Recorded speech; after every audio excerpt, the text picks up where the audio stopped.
Alors Michel, à toi, présente-toi un petit peu, fais-nous part de ton expérience, hein, ou une Bon, ben, partie parce qu'elle est énorme. me présenter et un petit peu expliquer comment j'ai commencé les arts martiaux. Je ne sais pas, bon, ça risque d'être long, mais disons que à l'âge de 9 ans, mes parents ont déménagé et ils ont été habités à côté d'un dojo. C'était la maison d'à côté et moi, de ma chambre, je voyais ce qui se passait, j'entendais les coups sourds, etc. Et à ce moment-là, bon, moi, jamais je me serais imaginé participer à une séance parce que j'étais pas du tout quelqu'un de physique, j'étais plutôt asthmatique. En plus, je me venais de me casser le radius et le cubitus. J'avais donc du métal dans le bras que j'ai toujours. Donc pour moi, c'était exclu. Mais il se trouve que le fils de ce qui allait devenir mon maître, de celui qui allait devenir mon maître, je le rencontre à l'extérieur. Et moi, j'ai fait ma rééducation finalement de mon poignet qui était complètement foutu. Je l'ai fait avec de la guitare classique. Et lui, il était un peu fasciné par ce que je faisais déjà. Et à un moment donné, bon, moi, j'étais un peu, comment dirais-je, harcelé à l'école. Et bah, lui prenait toujours ma défense. Ben, évidemment, comme c'était le fils du maître, personne ne l'emmerdait.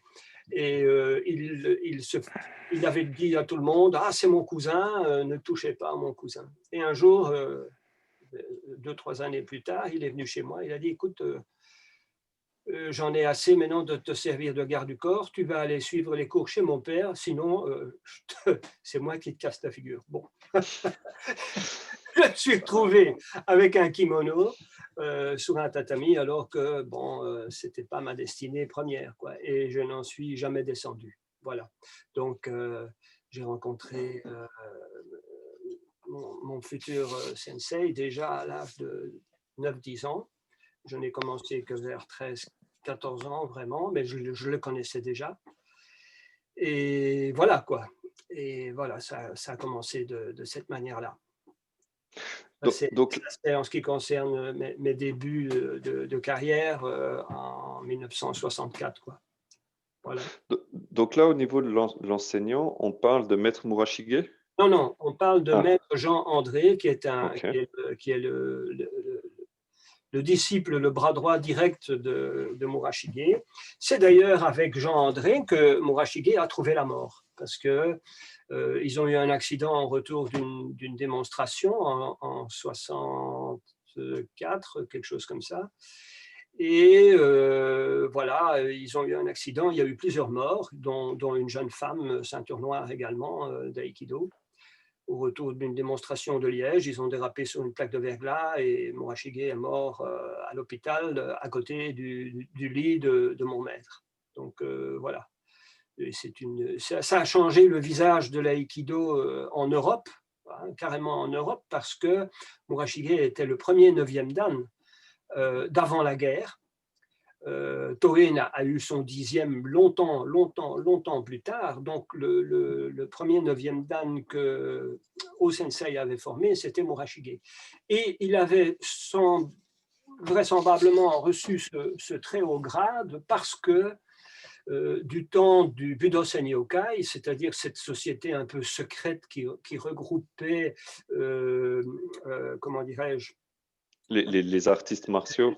le Takeda, qui regroupait également le Motokyo avec le révérend Deguchi, etc. Donc ils avaient formé le Budosen Yokai. Et Murashige était également, avait rencontré O-sensei, avec Mochizuki d'ailleurs, mais Mochizuki ne faisait pas partie de l'Omotokyo, lui. Donc, il se trouve que Murashige était très proche, tant au niveau spirituel, disons, hein, religieux, qu'au niveau martial. Et Murashige est rentré au Budokan Yokai, et c'est lui, semble-t-il, enfin j'en suis sûr, qui aurait donné tous les éléments du Jo, des Kumijo, au sensei. D'accord. Et un petit peu aussi en remerciement de l'apport que il a donné au Budo Senyokai, évidemment, au sensei lui aura attribué un des plus hauts grades, hein. On le voit, enfin, je ne sais pas si les photos passent ici, si je les montre en ligne. Bon, il y a une photo ici, je ne sais pas si on la voit. On voit, il y a un petit reflet, mais on Un voit. petit reflet, voilà. Alors ici, il y a le fameux lutteur Tenryu, hein, Mhm. que le même lutteur que O-sensei a terrassé, parce que ça fait partie un peu de la légende. Et à côté, il y a Murashige.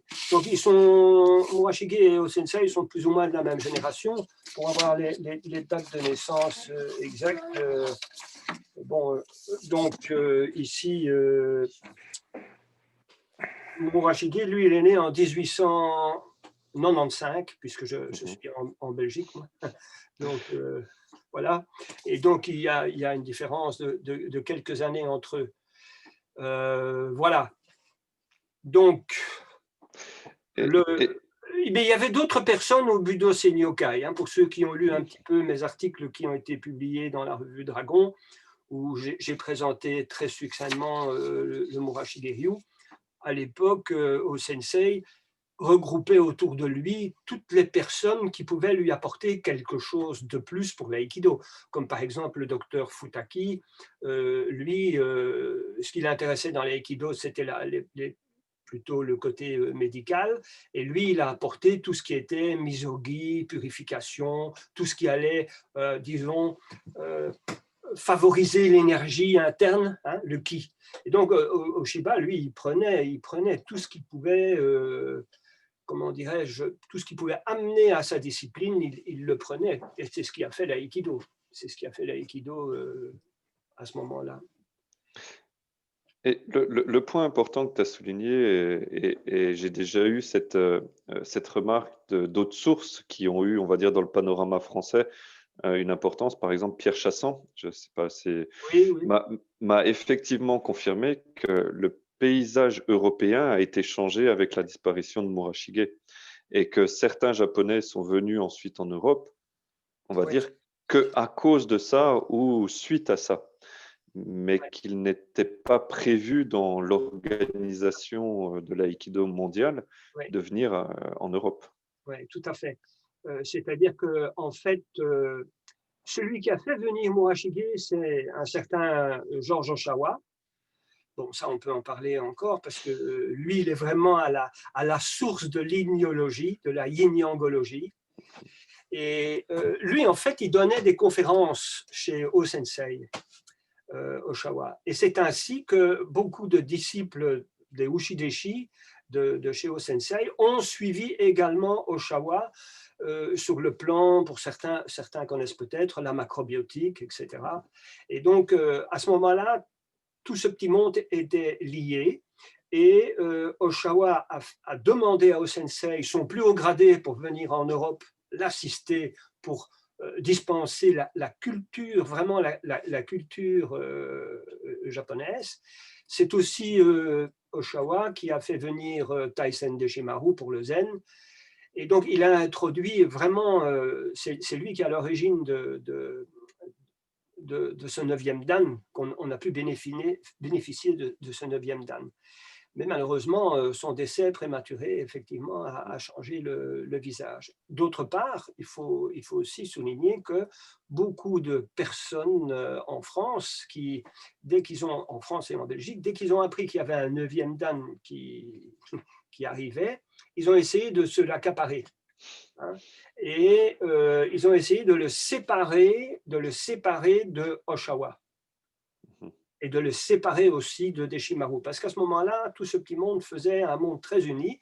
Et finalement, Oshawa, il aurait souhaité réserver l'aïkido à une élite, hein, tout comme au sensei d'ailleurs, au départ, voulait le faire.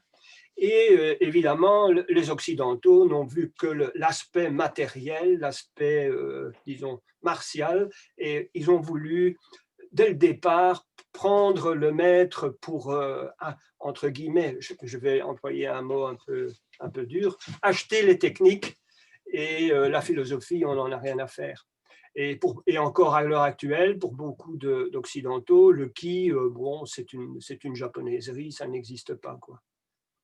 Donc voilà. En bref. Bah oui, mais intéressant. Et du coup, alors, on va dire comment, pour rester sur la partie présentation avant de rentrer dans la ignologie, comment l'école alors de Murashige s'est perpétuée, s'est transmise et à Alors, partir de là jusqu'à nos jours, finalement jusqu'à toi? ça, c'est comme je vous ai dit, j'ai rencontré mon maître assez jeune et j'étais assez malade. Et lui, il était au départ assez proche aussi d'Oshawa. Il avait suivi entre guillemets, des camps de misogynie, de nettoyage du corps, tant spirituellement que physiquement. Hein, faut bien s'imaginer ça.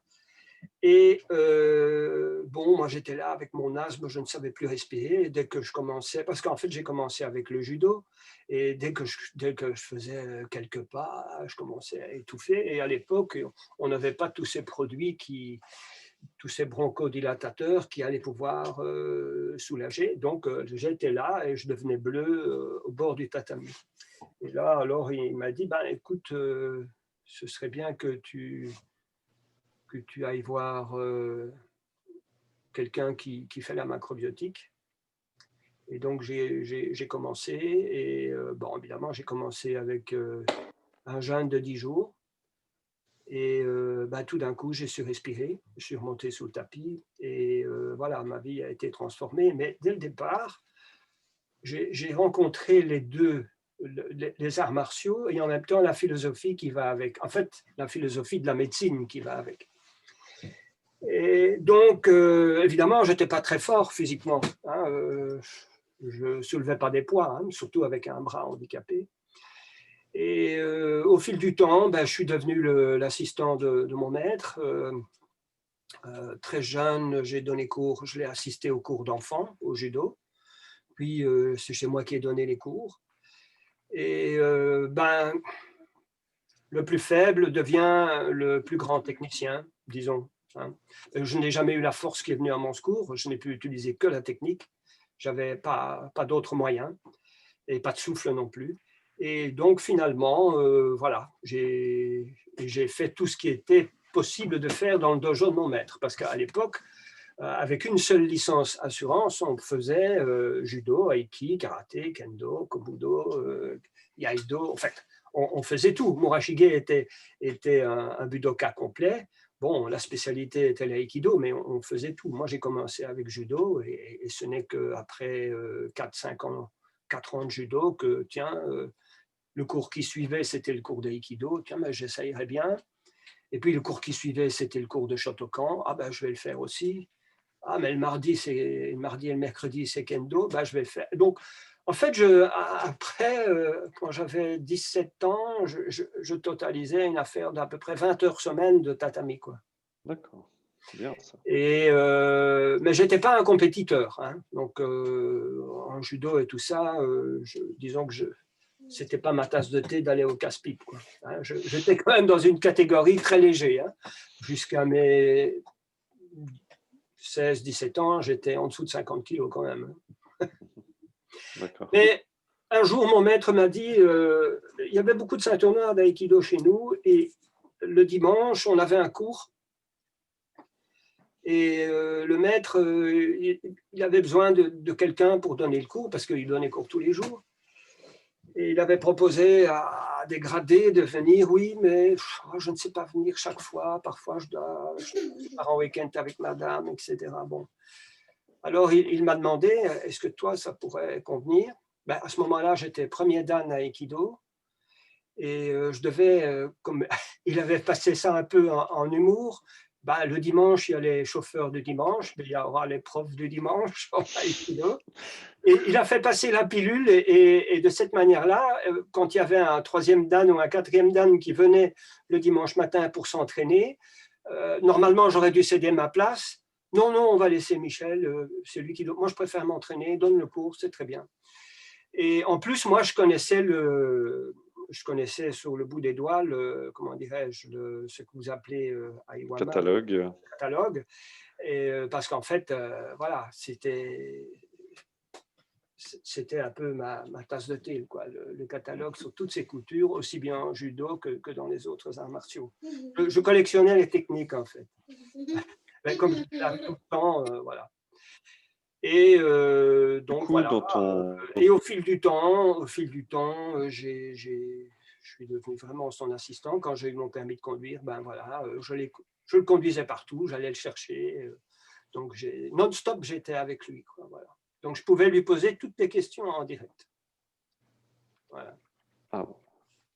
Et du coup, aujourd'hui, dans ton enseignement de l'aïkido, est-ce Ouais. que, si j'ai bien compris, t'enseignes pas le judo, t'enseignes pas le...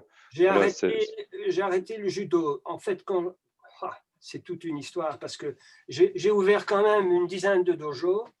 Et bon, les judokas sont très très bien installés, ils ont leurs champions, ils ont leurs trucs. Bon, le judo a complètement changé par rapport à l'époque où moi j'ai pratiqué. À l'époque où je pratiquais le judo, il était impensable de bloquer des bras, c'était totalement interdit. Si on le faisait, on était tout de suite pris avec une clé de bras debout, un étranglement debout. Et puis après, les règles d'arbitrage sont arrivées parce que bon, c'était trop dangereux, il y avait des accidents. Ceux qui bloquaient forcément risquaient l'accident. Donc à ce moment-là, le judo, pour moi, c'est fortement dénaturé par rapport à ce que j'ai appris. Et ça tournait beaucoup autour de la compétition. Et donc voilà, j'ai continué avec l'aïkido, le kobudo, le yai, etc. Et finalement, au fil du temps, mais là je peux l'expliquer pourquoi, il est resté principalement l'aïkido. Voilà. L'aïkido dans la dimension finalement physique, la pratique, mais aussi avec tout l'apport Voilà. philosophique Oui, bien entendu. Ouais. voilà. Donc c'est là où c'est intéressant. C'est Ouais. aujourd'hui beaucoup se battent sur finalement la partie physique de l'aïkido. Qu'est-ce que l'aïkido, on Ouais. va dire, dans sa partie physique? Oui. Mais toi, tu as conservé finalement tout cet aspect, les deux aspects, on va dire Ouais. yin-yang, on va y venir un petit peu. Si j'avais quelque chose à dire au niveau de l'aïkido, c'est que le créateur a défini l'aïkido avec Ai, Ki et Do. Et quand on voit des experts, on dit Ai, vous unifiez quoi? Qu'est-ce que vous faites? Montrez-moi. Et moi, ma conclusion, c'est, à propos du Ai, c'est de transformer les opposés en complémentaires. Ça, c'est pour moi, c'est le Ai. Alors, quand on parle du Ki, c'est quoi? Ben, si on analyse le kanji, déjà, on a une idée, hein, puisqu'on a un grain de riz et de la vapeur. Donc, on a la partie physique, donc la partie, disons, matérielle de l'énergie, qui est dessinée par un grain de riz. Ouais, pour moi, elle est OK. En fait, Ah, j'ai juste une il y a, version spécifique. Oui, j'entends. il y a- il y a un micro qui est allumé.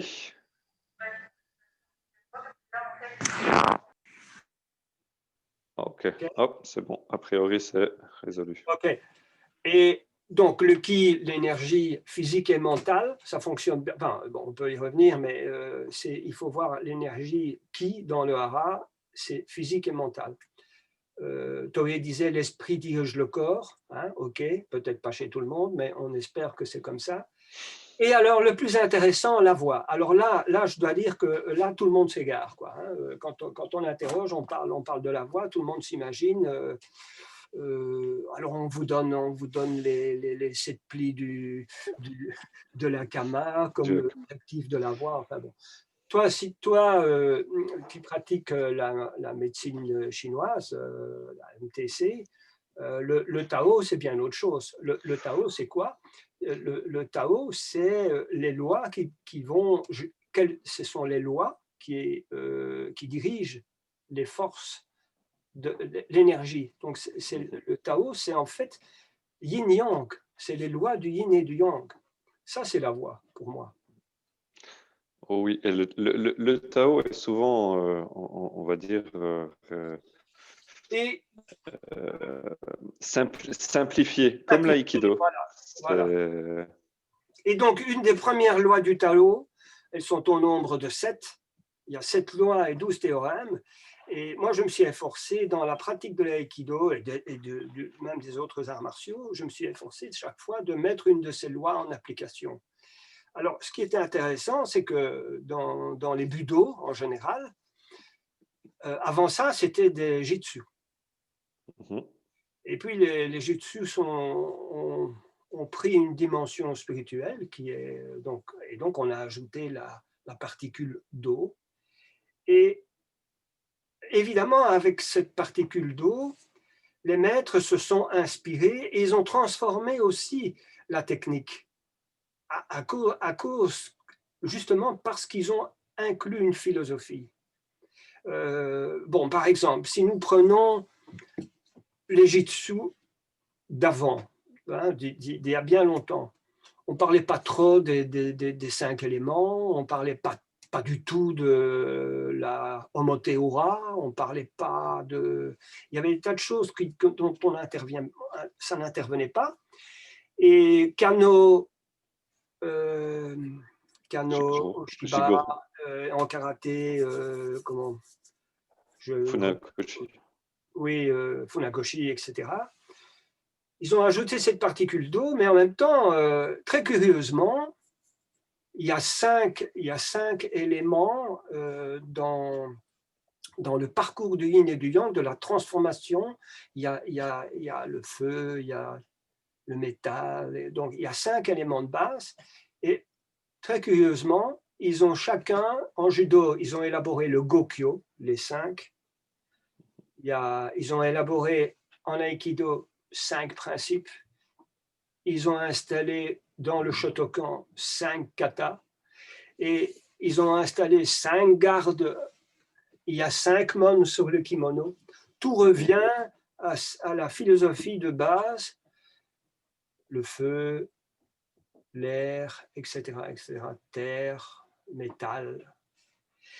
Et seuls les anciens maîtres ont encore ce souvenir de cette pratique. Par exemple, ça va être très simple pour nous à Aikidoka, hein, le Gokyo ou Denobashi, c'est l'élément métal, hein, puisque c'est la partie arme, justement. Donc, où est-ce qu'on en était?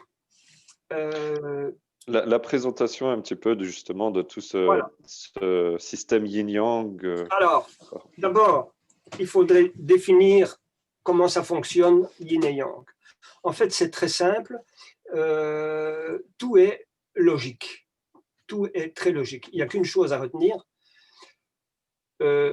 L'énergie se polarise, elle est polarisée, et inversement, il n'y a énergie que s'il y a polarisation. Donc, yin n'existe pas sans yang et vice-versa. Et lorsque yin et yang interagissent entre eux, c'est là que l'énergie intervient. Et ça, c'est valable pour tous les domaines.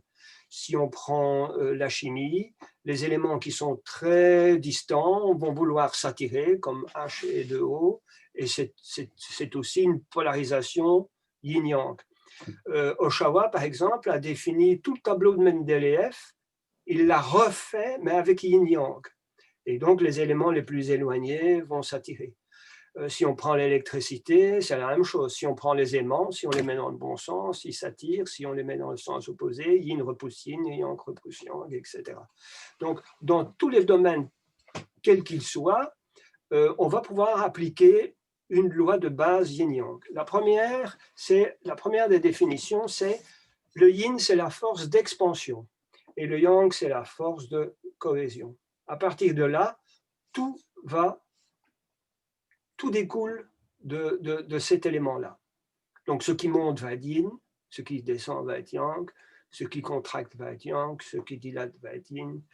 On va classer les couleurs par les couleurs chaudes, couleurs froides, les couleurs froides vont monter, etc., etc. Donc, il y a tout un classement, mais qui est logique.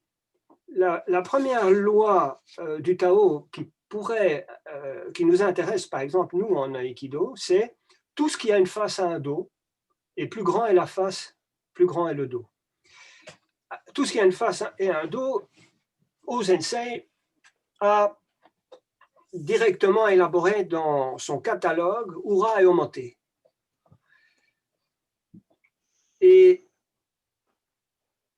actuellement, j'ai entendu dire, je ne sais pas si c'est vrai, que pour le Gokyo, on aurait supprimé un des aspects. Je ne sais pas si on a supprimé le Omote et le Ura, mais Ah, j'ai entendu, et ça. ouais, effectivement, il y a sur Gokyo, c'est souvent une technique qui est enseignée qu'en Hura. Voilà, Donc le Omote aurait été, supprimé supprimé, par commodité par rapport justement à ce retournement, quand on l'utilise avec couteau. c'est ça. Donc, dans le catalogue Aikido, tout ce qui a une face à un dos, ça va permettre déjà, si on a une solution Omote, qu'automatiquement on doit trouver une solution Ura. Elle doit exister. Elle doit exister. Ça, c'est une des premières règles. Après ça, on peut ajouter des éléments. On peut ajouter des éléments. Par rapport à Yin Yang, Omote Ura, les mains, vous avez une face et vous avez un dos. Si vous prenez un sabre, la partie qui est en contact avec cette partie-là, donc la partie gauche de la lame, sera considérée comme Omote, comme face. Quand vous prenez la garde, ben, en fait, vous vous faites face. Le dos de la main, Ura. Mais ça va intervenir dans, par exemple, les premiers contacts. On fait Yokomenuchi, vous pouvez utiliser les mains comme ça, mais là, vous allez aller dans l'opposition, parce que c'est yang sur yang. Les mains comme ça pour recevoir, pour accepter. Les mains comme ça pour donner ou pour refuser. Le tranchant pour contrôler. Nous faisons également au Murashi Giryu un parallèle entre ce qu'on appelle le te-katana, mais ce n'est pas seulement la main sabre, c'est tout le bras. En fait, la courbure du sabre, c'est la même courbure que le bras. Donc, tendre le bras complètement, ça n'est pas ce qu'il y a de mieux. Hein, on risque les clés de bras, comme en judo. On garde cette courbure et on a ce qu'on appelle cette forme particulière qu'on utilise dans les kokyu. Et l'utilisation de la partie Omote, l'utilisation de la partie Ura, l'utilisation du tranchant, l'utilisation de la pointe, c'est chaque utilisation différente. La pointe, c'est pour diriger, pour envoyer de l'énergie. Le tranchant pour contrôler. Alors, il y a le plat de la lame, le dos de la lame. Tout a une fonction bien déterminée. Alors, en ce qui concerne un autre aspect de yin et yang dans les mouvements d'aïkido, le taisabaki va être considéré comme une technique très, très yin, tournante, de mouvement. Et prenons un cas de Shihonage. On peut faire Shihonage Omote et Shihonage Ura, mais on peut aussi faire un Shihonage avec un départ Tenkan, et puis faire une technique Omote, faire une technique Ura. Ça nous fait déjà 4 possibilités. On peut extrapoler ça à Ikkyo. Il y a le Kion de base, Omote Ura, mais il y a le Tenkan Omote, le Tenkan Ura, et puis on peut ajouter encore d'autres paramètres qui est, comme dans le Kaiten Nage, le Taisabaki intérieur, Uchi, le Taisabaki extérieur. Et donc on arrive, par exemple, pour une seule technique comme Ikkyo sur Shomenuchi, on arrive à au moins 8 ou 9 ou 10 façons de faire. Voilà. Et donc on obtient un canevas très très large. Voilà. Ça c'est l'idée du canevas à l'aide de yin yang. Mais c'est très difficile pour moi de vous l'expliquer comme ça, sans le montrer, évidemment. Hein, voilà. Je pense qu'on aimerait tous être sur les tatamis pour recevoir l'enseignement ce soir. C'est fort embêtant pour moi d'être comme ça devant un écran. J'ai l'habitude d'avoir des élèves et de pouvoir expérimenter. Mais bon, par exemple, des techniques que O-sensei faisait pas mal et qu'on voit de moins en moins, prenons un Shomenuchi et on voyait beaucoup de techniques où le taisabaki était intérieur, c'est-à-dire il rentre avec le dos sur la face du partenaire. Vous voyez ce que je veux dire? C'est une technique, vous voyez, est-ce que tout le monde voit ce que je veux dire? Alors, nous, c'est une technique qu'on utilise beaucoup sur Yokomenuchi, par exemple, aussi. Oui, par exemple. Alors, moi, ce que je demande à mes stages, je demande, donc, tous mes cours commencent, on fait taisabaki et une ceinture noire vient et teste avec le sabre et on doit uniquement esquiver, faire des taisabaki. Voilà. Ça, tous mes cours commencent comme ça. Vous avez peut-être déjà vu des vidéos où je fais ça. Donc, en fait, on a, rien que sur Shomenuchi, 2 taisabaki sur la gauche, 2 taisabaki sur la droite, un à l'intérieur, un à l'extérieur. Et je demande aux pratiquants, à celui qui frappe, et s'il n'a jamais frappé sur quelqu'un qui fait taisabaki intérieur, je lui demande quelle est sa sensation. Quelle est la sensation de vide, hein, ça, c'est très important. Donc, selon le taisabaki que vous allez faire, la sensation de vide va être différente. Quand on tourne et qu'on voit le partenaire, ça, c'est un taisabaki. La sensation de vide est on voit toujours l'autre, donc celui qui attaque sent toujours le partenaire, tandis que dans un taisabaki intérieur, le partenaire semble disparaître littéralement. Ouais. Parce que le dos, la face n'est plus là. Et donc, en fait, dans ce genre de taisabaki, c'est la face opposée, elle n'est pas opposée au dos du partenaire. C'est face dos, face dos, face dos, face dos. Et lorsqu'on est face-face ou dos à dos, on est dans l'équation yin repousse yin ou yang repousse yang. Et donc, la sensation de vide est différente. Je demande aux élèves d'expérimenter ça pour qu'ils sentent bien lorsqu'ils attaquent. Est-ce qu'ils tombent vraiment parce qu'il y a le vide ou est-ce qu'ils tombent comme ça? Voilà. O-sensei disait, une des définitions de son aïkido, enfin en tout cas Murashige disait ça, c'est quoi l'aïkido? On fait le vide et on invite le partenaire dedans, tout simplement. Voilà. Ainsi, il n'y a pas de... Par contre, si on prépare, on dit au partenaire, attention, hein, tu vas tomber dans le vide. Hein.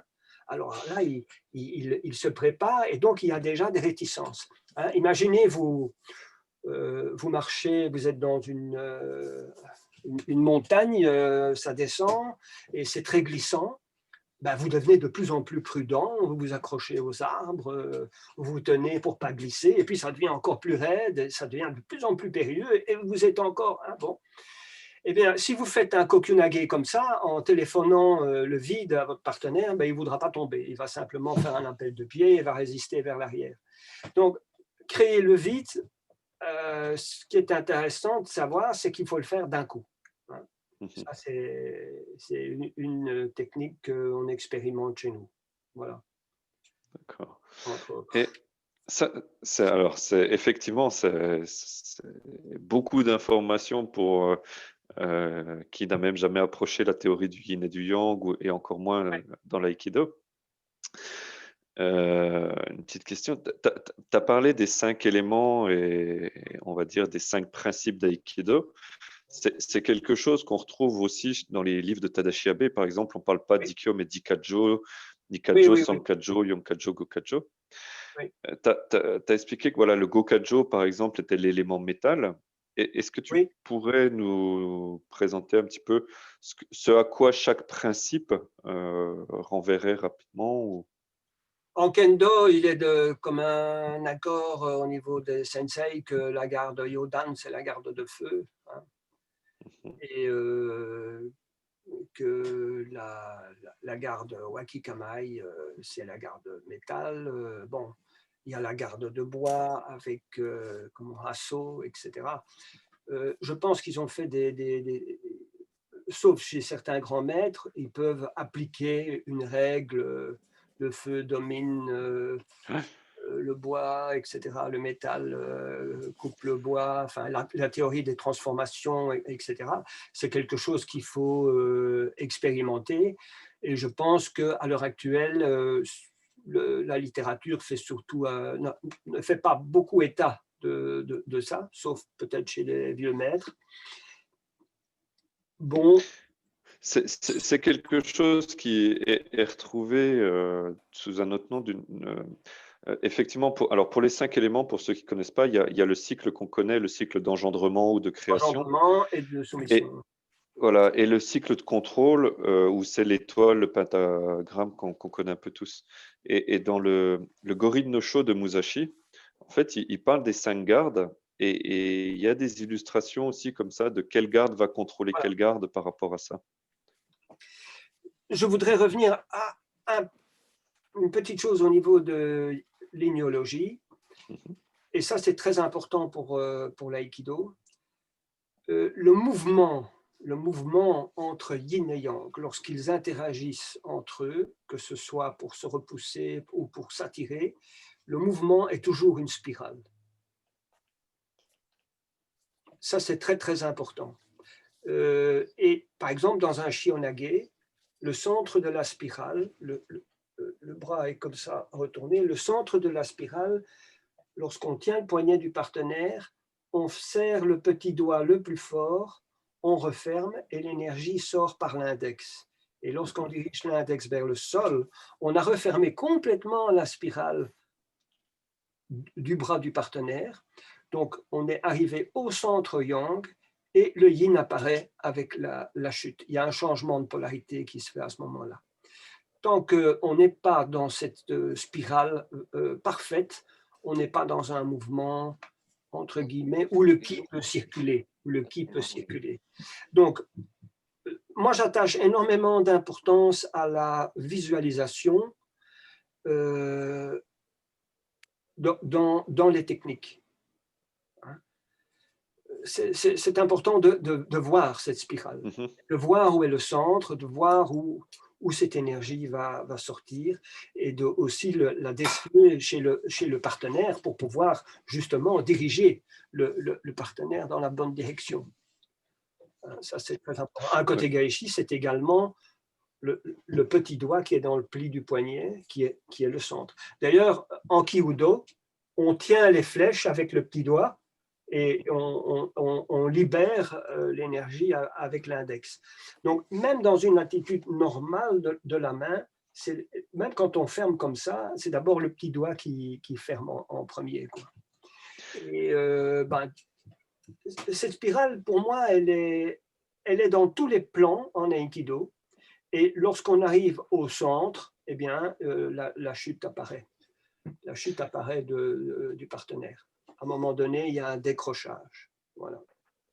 Et j'ai vu effectivement des photos où dans tes articles où tu expliquais et que tu matérialisais une spirale entre les deux partenaires Oui, oui. pour expliquer ça. Et c'est intéressant ce que tu dis parce que quand j'ai appris la base du Ken, même on va dire à Iwama, qui est finalement assez loin de parler philosophie à tous les cours, la façon de saisir, on voit souvent les pratiquants, même à Iwama, qui gardent l'index ouvert, mais sans forcément savoir pourquoi. Alors, la, Et la question, on a parlé, enfin, j'ai parlé tout à l'heure du bras que Toei, dans les exercices de Ki, appelle le bras impliable. Vous connaissez sans doute tous ces exercices, se faire lourd, Mhm. ne pas pouvoir se faire basculer, tout ça. Bon, ça, c'est des trucs que nous pratiquons régulièrement. Je fais souvent ça en démonstration. Il y a un côté un peu spectacle, il faut l'avouer, mais les gens sont en général, les pratiquants sont très surpris de pouvoir le faire, surtout quand on leur donne les bonnes indications. Mais quand on est conscient que cette énergie Mhm. tourne toujours en spirale, on a une autre question qui se pose. Pour le sabre, ce serait très clair. La pointe dirige l'énergie, le tranchant va couper. Plus on se rapproche de la tsuka, plus le bras de levier est puissant. Hein. C'est comme, comment dirais-je, Archimède. Hein. Vous avez un grand bras de levier, plus vous vous approchez de la tsuba, plus c'est solide. Plus on s'approche de la pointe, yin, plus c'est rapide, mais moins solide. Donc, en ce qui concerne l'énergie, la courbure, le sabre s'inscrit évidemment dans ce côté spirale et une énergie, ok, il n'y a aucun problème. Le katana, c'est vraiment une copie conforme de notre morphologie. Mais pour le bâton, c'est différent. Le bâton, il est droit. Et comment Mhm. le ki va circuler dans un bâton? Et là, c'est ce que Morashige a apporté une réponse et qui malheureusement a été totalement oubliée de tous les pratiquants lorsqu'ils font Aikido. C'est que pour faire circuler l'énergie dans un jo, le jo doit pivoter sur lui-même. Mais là, il faudrait évidemment montrer, hein, mais Moi j'utilisais... certains d'entre vous qui sont présents, comme Loïc, Olivier, tout ça, ont déjà testé avec moi de bloquer le jaw. Et en fait, quand on utilise la rotation du jaw sur lui-même en faisant une technique, il y a plus de difficultés. Alors, je fais une petite aparté parce que ça, c'est extrêmement intéressant pour nous, au sens où, dans la pratique Iwama, alors, Saito Sensei a codifié 10 Kumijo. Oui. Et j'ai passé beaucoup de temps à analyser les derniers Kumijo, ceux qu'il a rajoutés, parce qu'au départ, il y en avait 7. Et en fait, quand on prend les derniers Kumijo, on se rend compte qu'ils sont tous des applications du temps du Lemniscat. C'est-à-dire et qui sont tous liés entre eux par cette chronologie et cette temporalité dans le mouvement de l'infini et de ce retournement. Et c'est un mouvement qu'on va retrouver un peu plus dans ce qu'on appelle le Jo Mochinage dans notre catalogue, où justement tout le travail est de faire passer une énergie ou le ki au travers du Jo à l'autre partenaire. Et c'est très intéressant ce que tu dis au sens où le Jo doit pivoter sur lui-même pour faire sortir l'énergie, parce que sans comprendre peut-être pourquoi les mouvements étaient codifiés comme ça ou quoi que ce soit, nous on a appris ça sans jamais avoir été sensibilisé à ça finalement. Par exemple, lorsqu'on fait Kokuro, on change la polarité des mains. D'abord, on a les mains paumes vers le haut. Quand on inspire, on prend l'énergie. On va changer. Quand on expire, on a changé, yin devient yang. Bon, alors maintenant, vous allez faire Kokuro avec 2 bâtons. Et ça va vous mettre un peu sur la voie. On prend le bâton avec la paume vers le haut et on va tourner pour faire entrer l'énergie. Donc déjà, ça va donner une idée de l'effet de cette rotation pour pouvoir transmettre l'énergie sur un jo. L'autre paramètre, à partir de, lorsqu'on fait par exemple un tsuki très puissant avec un jo, paradoxalement, c'est pas la main avant qui frappe, hein, c'est la main arrière. Tout le monde voit ça? Ouais. Donc, en réalité, si on veut faire une comparaison avec un tsuki karaté, ce n'est pas un tsuki, c'est un gyakutsuki, c'est un tsuki contraire, puisque c'est la main arrière qui va frapper. Et au moment où elle vient terminer la fin du tsuki, la main se trouve vraiment près du hara. Elle est verrouillée au niveau du hara. Cette position-là, lorsqu'on vous attaque dans cette position-là, et que vous essayez de prendre le bâton, d'abord, vous n'êtes pas du bon côté d'Archimède, ça va être très, très difficile à le bouger. C'est pour cette raison-là qu'il faut d'abord utiliser la rotation du bâton et il faut déconnecter l'énergie du partenaire. Donc, le point essentiel, lorsque le partenaire bloque au niveau du ventre, c'est d'éloigner son point du ventre. Mais l'éloigner dans le sens où lui va être déséquilibré. Si vous essayez de lever directement, ce ne sera pas possible. Il y a un deuxième point aussi très important que je voudrais souligner, mais ça c'est générique à tous les aikido. Lorsqu'on attaque, lorsqu'on est attaqué, le partenaire qui vous attaque, il a un objectif. Hein. L'objectif mental, son objectif mental, c'est je fais un tsuki, je frappe à cet endroit-là, mon objectif mental est là. Si vous empêchez le partenaire à atteindre son objectif mental, vous créez une contrainte. Vous créez une opposition. Par exemple, on va revenir au jo. Il a fait le tsuki, il est en position vraiment bien stable. Lui, son objectif mental, il a mis son mental sur la pointe. Même que toute sa force est au niveau du hara, il a mis son mental sur la pointe. Si vous bougez la pointe, vous bloquez le mouvement. Il ne faut pas y toucher. Laissez son objectif mental où il est. Avec 2 doigts, vous allez bouger le reste. Voilà. Ça, c'est un point important et c'est bien de l'utiliser pour toutes les techniques finalement. Donc, laissez aller votre entre guillemets, attaquant, qu'il puisse libérer son attaque, c'est très très bien. C'est beaucoup plus facile pour vous que de le contraindre. Voilà. Et tu parles des armes, donc du Jo, du Ken, par rapport un petit peu à tous ces principes yin-yang. Et au début, tu as dit une chose, moi, j'aimerais en savoir un petit peu plus, peut-être que d'autres aussi. Donc, que Maître Murashige a été celui qui a été impliqué dans la transmission du Jo au sensei. Oui. Et du coup, voilà, comment ça se. Alors, est-ce qu'il y a eu cette transmission? Il a réussi à la transmettre dans Alors, son école? Est-ce qu'elle est préservée? non, non, justement. Maintenant, on arrive. Moi, j'arrive en bout de course. À 68 ans, j'arrive en bout de course. Il s'est produit quelques malheureux. On a eu des problèmes. Mes dojos ont été fermés. J'avais un très très beau dojo au centre de Bruxelles, un dojo qui était complètement réservé à cet effet, avec un vrai kamisa, avec des kamis qui habitent dans le dojo, mais ça on peut en revenir, on peut en discuter. Et bon, il se trouve que politiquement ça a été vendu, récupéré, etc. etc. Et donc, au fil du temps, le premier devient le dernier. Et quand on a un dojo pendant 25 ans, 30 ans, et qu'après on doit déménager, on ne trouve plus un dojo satisfaisant, les loyers deviennent impossibles. Donc à Bruxelles, j'ai fermé tous mes dojos.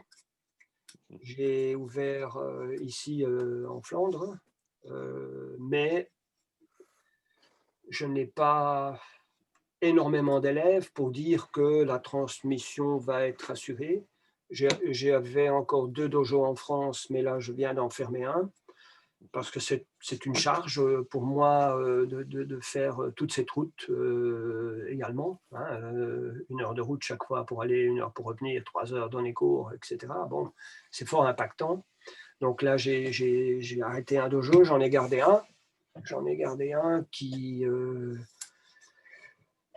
où là, j'ai principalement des gens qui sont intéressés par le Murashige-ryu, parce que d'abord, le président est acupuncteur, donc on est sur la même longueur d'onde.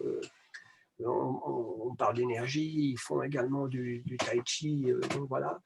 Disons que le Murashige-ryu est plutôt sur sa fin et n'aura probablement pas d'héritier. J'ai formé énormément de ceintures noires, mais quand on ferme un dojo, ces gens-là, pour continuer, vont dans un autre dojo où c'est forcément pas le même style et c'est pas eux qui vont transmettre quoi que ce soit, quoi. Donc on a été dispersés à ce niveau-là. Bon, et voilà. Donc oui, on peut toujours avoir un miracle, hein, quelqu'un qui peut tout assimiler en peu de temps, hein, bien entendu, bien entendu. Pour revenir à ce qu'a apporté Murashige au niveau du Jo, évidemment, sa mort a permis aussi à ce qu'on étouffe cette chose-là. Ça a dû certainement jouer dans le fait que l'aïkido ensuite est devenu une pratique principalement à main nue. C'est effectivement quand les témoins ou les acteurs ne sont plus là, il est plus facile de dire que ça n'a jamais existé. Ça, on est bien d'accord là-dessus. Et mais du coup, cette pratique au Jo l'origine des taïso, comme les vibrations, certaines pratiques qui sont aussi proches du côté religieux de Sensei, et que certains font encore, hein, attention, hein, mais sans savoir pourquoi. Oui, il y a le docteur Futaki, il y avait il y avait plein de personnes qui ont influencé au sensei et qui avaient chacun des particularités. Bon, voilà. Ça, je le vois de plus en plus en fouillant un petit peu dans le passé. C'est que chacun des anciens maîtres avait un apport ou avait une partie de la totalité. Et aujourd'hui, malheureusement, les choses se perdent un petit peu et on commence à dire que ça n'a jamais existé ou que Oui, voilà. ce n'était pas là. Voilà. Et puis, je pense que de toute façon, l'aïkido, à un moment donné, s'est totalement occidentalisé, hein. Il y a Donc, plus de pratiquants en France qu'au Japon, par voilà. exemple. Par exemple, Maître Tamura était très très proche de Oshawa. J'ai des photos avec lui. Il était même très très proche. Avec Klim Yoshimi et Yasuhara, qui sont les amis d'enfance de Tamura. C'est eux qui ont baptisé mon école, le Murashige-ryu d'ailleurs, mais bon, ça on peut en parler un autre, dans une autre partie du débat. Mhm. Mais on a plus ou moins fait comprendre, je pense à Tamura, que bon, les Français n'étaient pas fort intéressés par cet aspect-là et que c'était, voilà, si, Bah, je ne vais pas m'étendre là-dessus. c'est très compliqué Ouais, ouais. pour avoir, on va dire, volontairement suivi des Mais études il fait quand dans la même danse. C'est pas simple. ouais. Et à un moment donné, Tamura, dans un interview, j'ai bien rigolé avec cette interview-là parce qu'il essayait de faire passer ce qu'il avait appris avec Oshawa. Et à un moment donné, il dit euh, oui, ce n'est quand même pas normal que les Esquimaux mangent des bananes. Et en fait, dans l'ignologie et ce que nous avons appris dans la cuisine, entre guillemets, macrobiotique, parce que Tamura Mhm, a pratiqué avec Oshawa, l'homme est un produit du milieu. Et si les bananes poussent à cet endroit-là, et c'est pour de bonnes raisons. C'est pas, donc il y a un équilibre énergétique, il y a un équilibre de ki fait que ce que nous avons besoin pour notre ki, ben, ça pousse, c'est chez nous et pas ailleurs, quoi. Et tant qu'on fait des excès, des écarts alimentaires au niveau du ki, hein, je parle du ki des aliments, hein, je ne parle pas de lipides, protéines, etc. Tant qu'on fait des écarts dans le yang, ça ne porte pas trop à problème. Mais quand on fait des écarts dans le yin, on perd effectivement notre vitalité. mhm. Ça, c'est clair. Et, Donc, et, et, donc et ça, la grande c'est intéressant. mondialisation permet évidemment de faire beaucoup d'erreurs, quoi. Ça, c'est évident. Mais la généralisation est un problème parce que donc on parlait du milieu, voilà, avec les bananes et les esquimaux, mais c'est vrai pour beaucoup de choses. Voilà. L'aïkido, pareil, est né dans un contexte politique, historique, religieux, et ne pas forcément chercher à comprendre ou intégrer certains éléments, on finit par en faire une discipline un peu gymnique, un peu esthétique, plus ou moins. Ouais, il faut savoir que la secte Omotokyo était particulièrement écologiste pour l'époque, hein, et assez, comment dirais-je, c'était vraiment, ils voulaient développer la paix autour d'eux, hein. D'ailleurs, ils ont, ils ont considéré que le docteur Zamenhof, qui a inventé comment dirais-je, cette nouvelle langue, l'espéranto. Ah oui. Et donc, en fait, eux parlaient l'espéranto, hein, Oshiba aussi. Et ça, c'est dans la religion Motokyo, c'était culturellement enseigné chez eux, l'espéranto.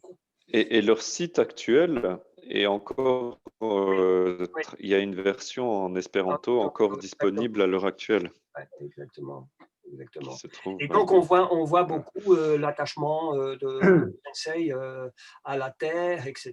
Et ah oui, je vais vous montrer ça. Ouais.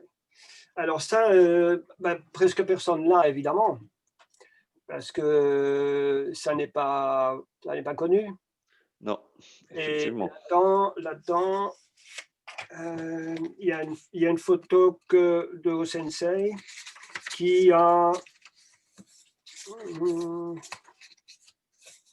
c'est pas dans cette version-là, c'est dans une autre. C'est assez marrant parce qu'il est contre 4 ou 5 adversaires en même temps. Je vais essayer de vous la retrouver vite. Voilà. Ça, c'est un... Parce qu'en fait, je collectionne les éditions parce que c'est un peu... Voilà, ici, on voit Osensei avec pas mal d'adversaires. Effectivement, ouais. Ouais. Et c'est un bouquin qui a été écrit par Oshawa, et donc celui qui donnait aussi des conférences au Sensei, qui a introduit la macrobiotique, qui a introduit l'acupuncture en France avec Soulier-Morand, si vous tapez sur Wiki Georges Oshawa, vous allez avoir une tartine de 2 mètres et vous allez avoir de la lecture, mais faites-le parce que c'est quand même assez intéressant. Et donc, ce livre a été traduit par un certain Klim Yoshimitsu, donc, qui était un ami de Tamura, et lui a traduit pas mal de littérature de Oshawa en français. Ce bouquin, c'est en fait... son premier titre, c'était le livre de judo, et puis ils ont retransformé avec le livre du judo et de l'aïkido. Et la préface a quand même été faite par Kisomaru dans la dernière édition. Et il cite quelque chose, il a une citation, il dit « Seul un maître reconnaît un autre maître ». Tout à fait. Et un jour, on avait demandé à mon maître, on était au cours de judo et un karatéka de la 3e heure, puisque on commençait avec judo, puis on avait aiki, puis on avait karaté. C'était un peu l'horaire chez nous. Et un jour, un karatéka, ceinture noire, vient beaucoup plus tôt et il demande est-ce que je peux essayer le judo. Et oui, bien sûr, c'est le judo. Il met une ceinture blanche et le maître dit mais vous êtes ceinture noire de karaté, gardez votre ceinture. Et en fait, dans cet entre guillemets aphorisme, seul un maître reconnaît un autre maître. Il y a aussi des histoires avec un maître de thé qui rencontre un samouraï, etc. Et la vraie signification de cette histoire, c'est le plus important, c'est la voie. C'est le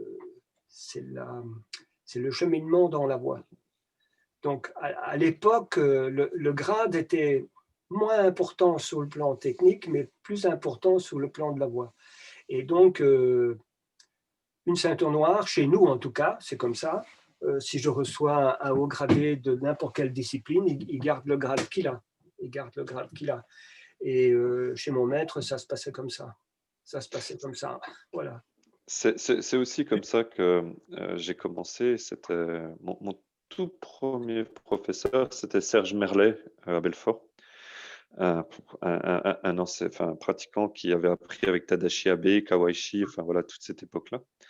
Et c'était aussi ça, c'était voilà, même si techniquement les choses n'étaient pas là, par contre, si tu étais ceinture noire en Aïkido et que tu te présentais au cours de Jiu-Jitsu ou que tu venais de passage au cours de karaté, alors c'était, tu gardais ta ceinture, pas besoin de remettre une ceinture blanche.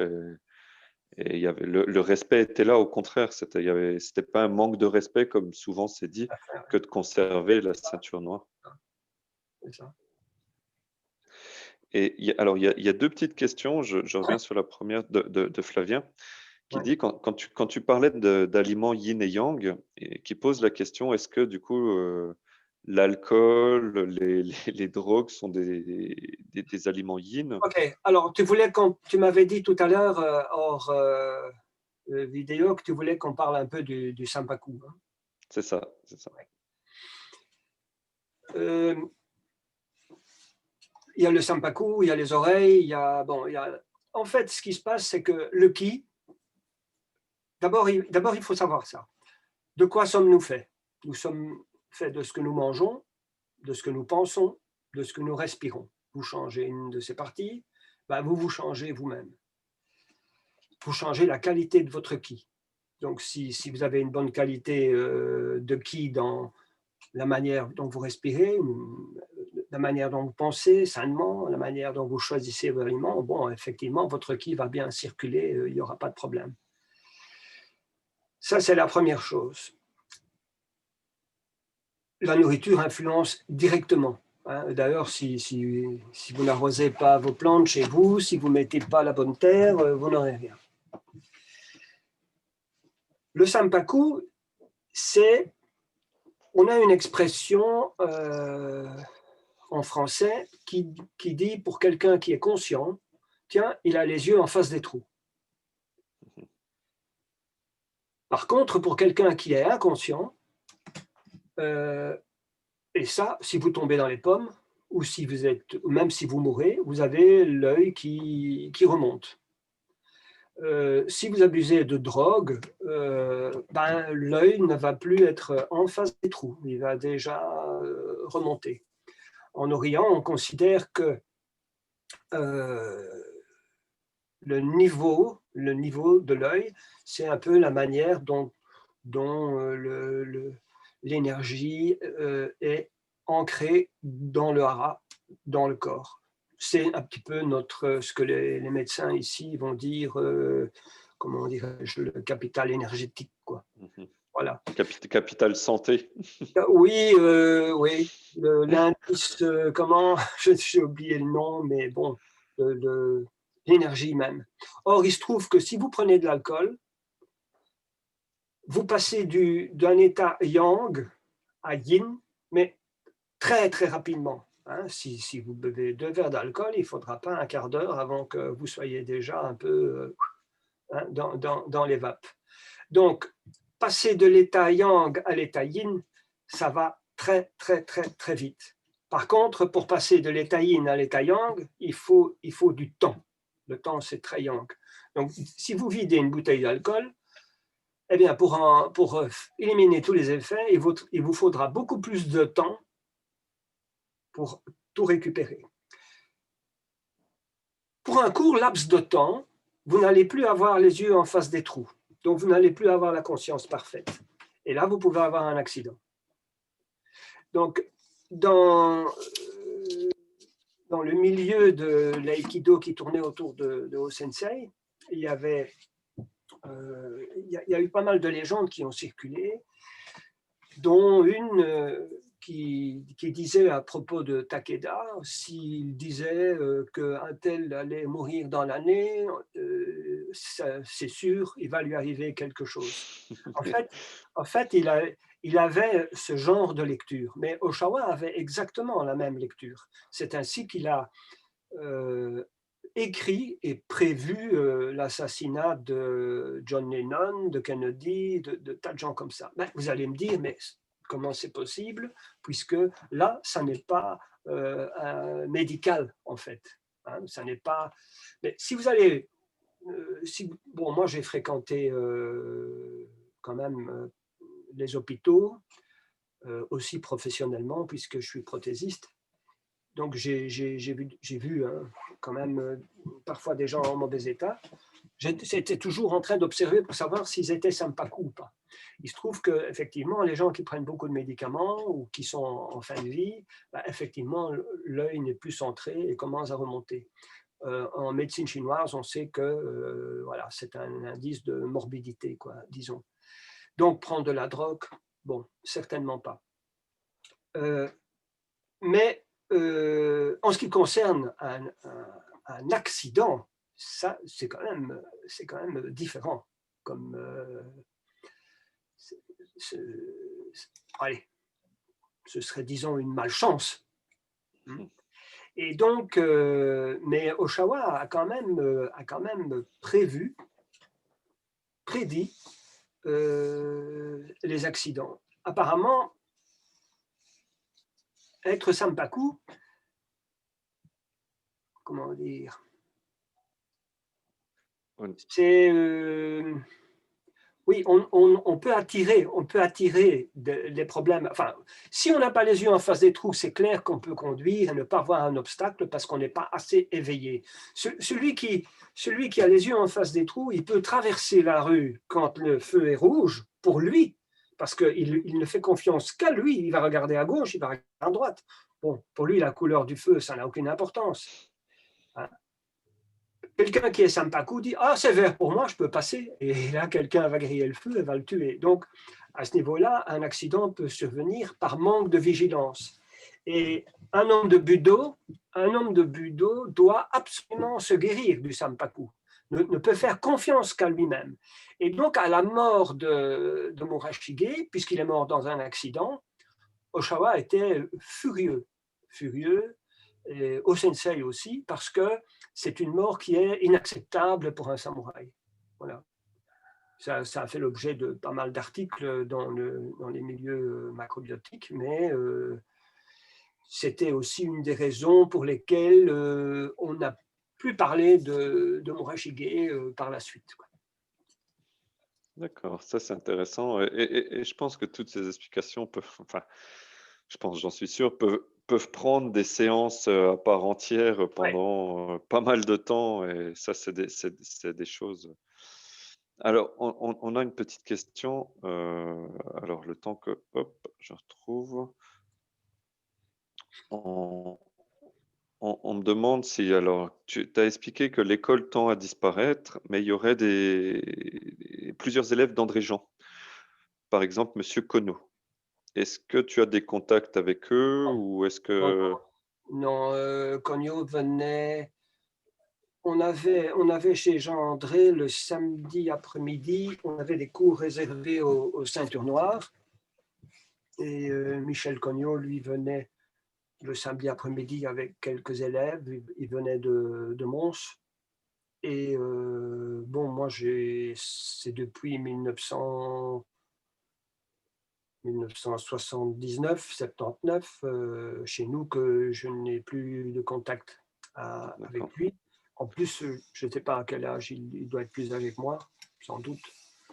Mais je ne pense pas que lui soit entre guillemets un disciple d'Oshawa. Je ne pense pas.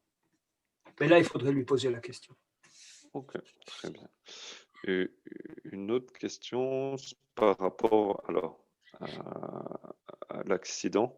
On me dit que le sabre n'a pas été brisé, que le sabre de Maître Murashige ne s'est pas brisé durant l'accident alors que la voiture était complètement pliée.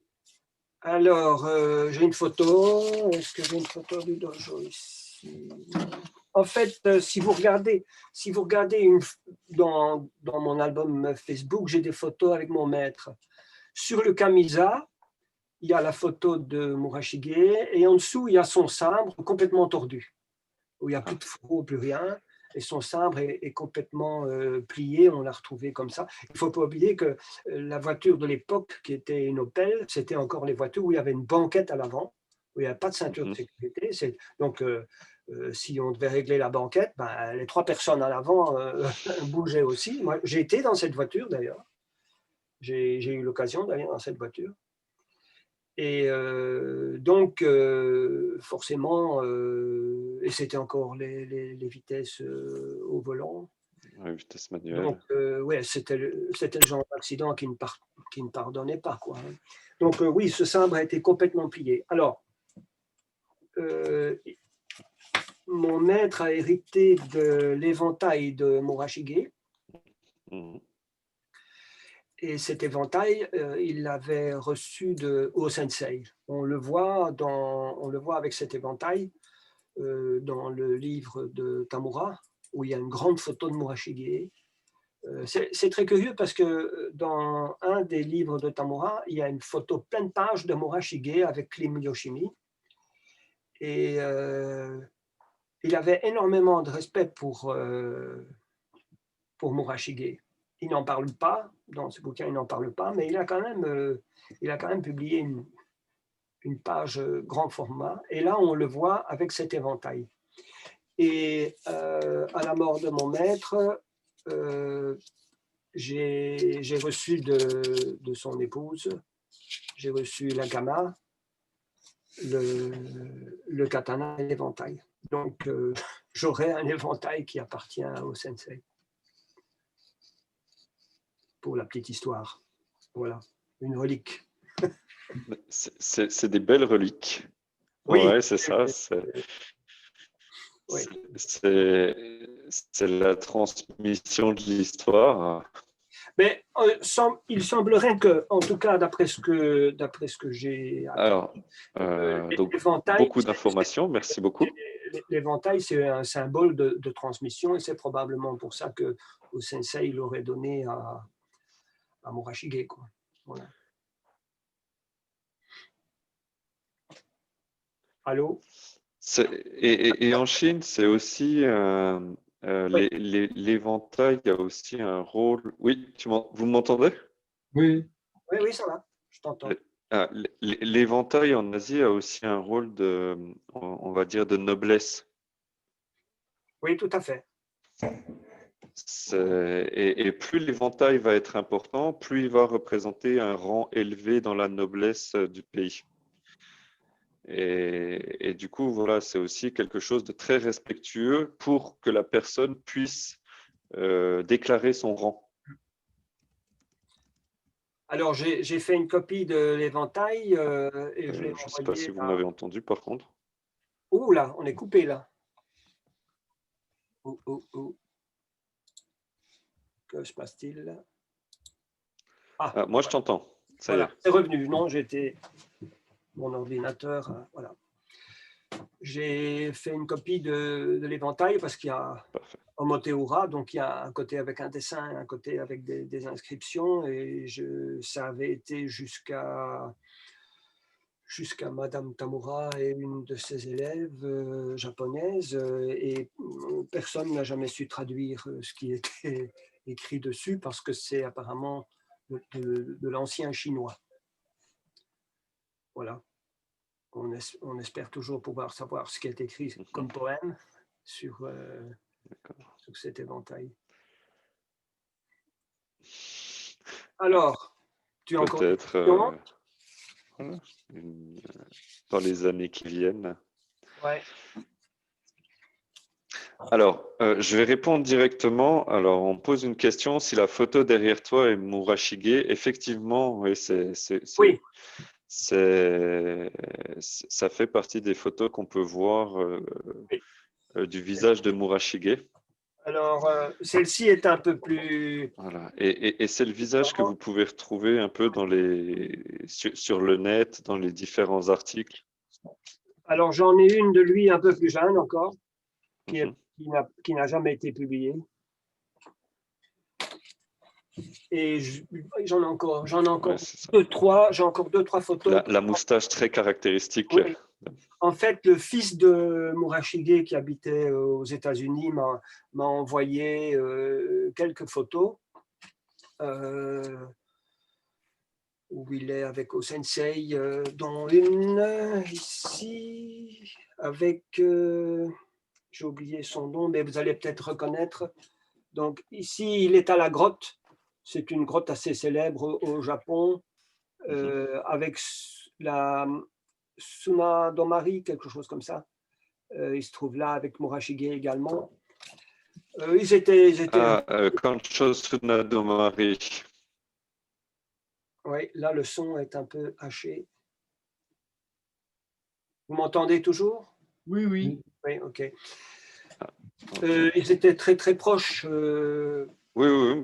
Et donc voilà. En fait, avant de venir en Belgique, Murashige était en Birmanie en fait. Donc il a laissé quelques disciples de ce côté-là aussi. Et c'est au sensei qui l'a rappelé pour venir en Belgique. Il y a des photos aussi avec Maître Nonquet et Murashige. Là, j'ai aussi une ou deux photos. Parce qu'en fait, ce n'est qu'après ça que Nonquet est parti au Japon. Alors.